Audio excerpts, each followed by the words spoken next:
are there really signs that are suggesting that you're doing well financially? Like, even if you don't necessarily like feel like it, like most of us don't have an eye-popping net worth like the famous investor Warren Buffett or the CEO of Tesla, Elon Musk. But, just because you're not that wealthy doesn't mean that it's pointless to know what your personal net worth is. In fact, have you ever asked yourself, like, should you stop investing and prioritize paying off your mortgage? What's the fastest way to achieve a lifestyle where you could live off of the dividends? Or maybe like, what's the average net worth for my age? Just drop me a quick comment, yes or no. Let me know in the comments down below if you've ever asked yourself any of these questions, because I ask myself this all of the time. And so, financial well-being is kind of like a ninja in plain sight, right? You might not necessarily notice it right away, but there it is, and it's working its magic very quietly. And it's not about flashing your riches or trying to make it rain up in the strip club. Nah, it's not about any of that. In fact, it's a lot more subtle and it's more enduring than that, right? So today, I just want to kind of like discuss some of these sneaky signs, some of these maybe even secret signs, if you want to call them that indicate that you're on the right track financially, and also how to spot them in your own life. If you guys appreciate that kind of content, drop a quick like for the video. Also subscribe to the channel. So let's talk about achieving financial well-being, which in my opinion is definitely a goal worth pursuing. Now, imagine building wealth like you're playing hide and seek, right? So the first sign of financial well-being is that you're not out there flashing your cash like a lottery winner on Instagram. You know what I'm saying? Like, it's kind of like the art of looking poor while actually building wealth, right? It's the art of making money without making it show.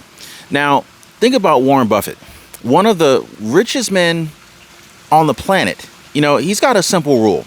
Rule number one from Warren Buffett is never lose money. Rule number two is to never forget rule number one. Now, Warren Buffett, he doesn't drive some gold-plated Bentley. He doesn't wear diamond-encrusted socks. He doesn't wear 16 necklaces, bracelets, rings and stuff like that. Like, he's not flexing on anybody, really. In fact, he's probably the epitome of financial wisdom. But you'd never guess it because he just doesn't show it. But even though he's still a billionaire, right? And so, anyway, so then you got the status games. Now, my guys out here, this is a zero-sum game. Now, in the age of social media, it's all about trying to one-up each other, trying to get the likes, trying to get the most followers and stuff like that. It's like a game of who's got the flashiest car, who's got the flashiest vacation, who spent the most for dinner, right? The most extravagant brunch. But is it really about that? I mean, let's take buying a Ferrari SF90, for example, right? Now, sure, it's fast, it's a sexy car, but if you're buying it to impress other people, then that is a red flag, right? Financial well-being, it's about seeking freedom through wealth. It's not about trying to impress your high school buddies and strangers on Facebook and Instagram, right? And TikTok. So, now don't get me wrong. If you're buying an Audi A8 L60, a Mercedes Maybach GLS 600, maybe a BMW M SUV, a Rolls-Royce Phantom, or any other of your favorite luxury cars that you could get your hands on because you personally like them, then that's great. You should enjoy that. But if you're running out there buying a Range Rover D350 or a Lexus LX 600 Ultra just to flex your wealth, then that would probably fall into the category of flexing your wealth, also known as signaling your wealth, and this would be in violation of Warren Buffett's rule number one. Now, let's talk about having an emergency fund, right? Now, we've all heard of having $1,000 emergency fund, right? Well, here's a real eye-opener for you guys. Having an emergency fund is kind of like a sidekick superhero, right? You don't need it every day, but when trouble strikes, it's nice to have it come in and save the day for you, right? So here's the sad truth, guys. A lot of Americans, they cannot afford a $1,000 emergency expense without maxing out their credit cards. And I got this information from an article that was written on Forbes. Now, financial well-being, it means having at least $5,000 stashed away for those rainy days. It's your financial safety net, and it's a sign that you got your act together. And I know a lot of financial experts say you should have at least $1,000 stashed away in your emergency fund. Honestly, guys, with inflation and rising costs, and with the Fed raising interest rates, $1,000 just ain't gonna cut it. Now, you want to know what the real secret is behind boosting your bank balance? Well, it's no secret that if you increase your income without increasing your expenses, you're bound to build wealth, right? So here's a hot tip for you guys for 2023. Consider launching your own YouTube channel. It is literally very, very simple to do. And it's not just about sharing your hobbies. It's about making some serious cash while doing what you love. I love turning my passions into profits, and I coach people doing this all the time. And as a matter of fact, YouTube's the real deal, guys. Trust me. I have nearly 10 YouTube channels that I either own or manage. And I've seen folks, who just got started 3 months ago, and they're already pulling anywhere from $2,000 to a mind-blowing $15,000 every single month. Now, here's the kicker, guys. You don't have to show your face on camera if you don't want to. A lot of people feel like, oh, I don't want to start a YouTube channel because I don't want to show my face. Some people don't want to start a YouTube channel because they don't even want to hear their voice. Funny thing is I know people, and I'm actually managing some channels that they don't even show their face and they don't even show their voice. So picture this. If your YouTube gig brought in an extra $100 a day, right? That's a sweet $3,000 bonus in your wallet or your bank account every single month. So don't snooze on this opportunity to rake in some serious cash. That's all I'm saying, and you can do this from your house or wherever you happen to be. So it's one of those great, home-based businesses if you ever wanted to start one. So my question for you is, why wait another day and leave that $3,000 sitting on the table, right? Now, if you're curious to how I got multiple YouTube channels filling my pockets with over $10,000 a month, be sure to hit the link in the description down below of this video. I'll leave a link for you guys down below in the description of this video if you guys want to learn how I got started and how you could get started today. So just imagine you're on a road trip, you got a GPS guiding you. Financial well-being is like, it's like setting a destination, and it's like making sure you're on the right path. That's how I look at financial well-being, right? And so you define your own goals, whether it's buying a house, whether it's starting a business, taking a dream vacation. Now, to stay on track, you need a budget. You need some way to track your expenses. And it's kind of like keeping an eye on your fuel gauge to make sure you don't run out of gas. And like when you constantly meet your spending and your savings targets, it's another sign that you're in control. And understanding how your net worth stacks up against the averages for different age groups can definitely provide some seriously valuable insights into your financial well-being. And it could also kind of help you stay on the right path for improvement. So for example, right, if you've ever asked yourself, in the under 35-year-old category with a median net worth of $13,000, is it essential? It is essential to recognize the factors that, like starting your career, maybe being saddled with student loan debt, and of course the early stages of home ownership may actually be some significant contributors to the lower net worth. So the average net worth of a 35-year-old and younger, it is less. Actually, I should say the median net worth for a 35-year-old and younger is $13,900. Now, there's a big difference between the average net worth and the median net worth, but as you progress into the 35 to 44-year-old age group, the median net worth for that age group is $91,000. Now, you'll likely see the impact of career establishment, maybe growing families, home ownership, starting to kind of boost the financial standing, right? But of course, we've already talked about ways to make this happen faster, right? And as you move through the subsequent age brackets, like 45 through 54-year-olds, they have a median net worth of $168,600. Now, as you get a little into the older age bracket, between 55 and 64 years old, they have a median net worth of $212,500, and even 65 to 74-year-olds with a median net worth of $266,000, you'll notice the effects of steady growth. You'll also notice the potential income plateaus and also increasing investments.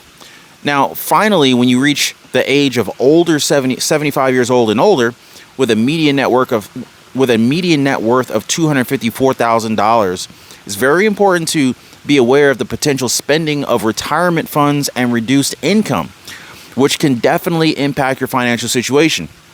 And so by comparing your net worth to these averages and these different medians, you can better assess where you stand on your financial journey so that you can make informed decisions or, make some tweaks here and there so you can improve your financial well-being. Now, living below your means. A lot of people don't quite understand this, and I've done this for so many years, and most people didn't understand what I was doing. Why don't you buy this? Why don't you get a new car? Why don't you spend more money? It blew my mind how many people were worried about what I wasn't buying, right? So anyway, living below your means doesn't have to mean like you're living like a pauper.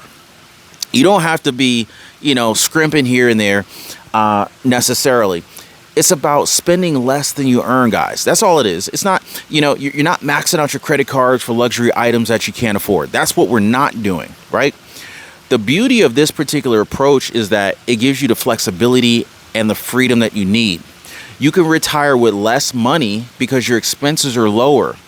And, if you've ever heard of the 4% rule for retirement planning, it basically says that you can withdraw like 4% of your savings every single year and not run out of money. And so living below your means that this rule can be your best friend. So just imagine if you have a lower monthly living expense, that would mean you could actually retire earlier because you would need less money to be able to be financially free. And to me, financially free means you could live off of 4% of your net worth and never ever have to worry about covering your living expenses. To me, that is being financially free. And we also got to manage debt. Like here in America, personal debt's like a giant elephant in the room, guys. And the average American carries a ton of debt.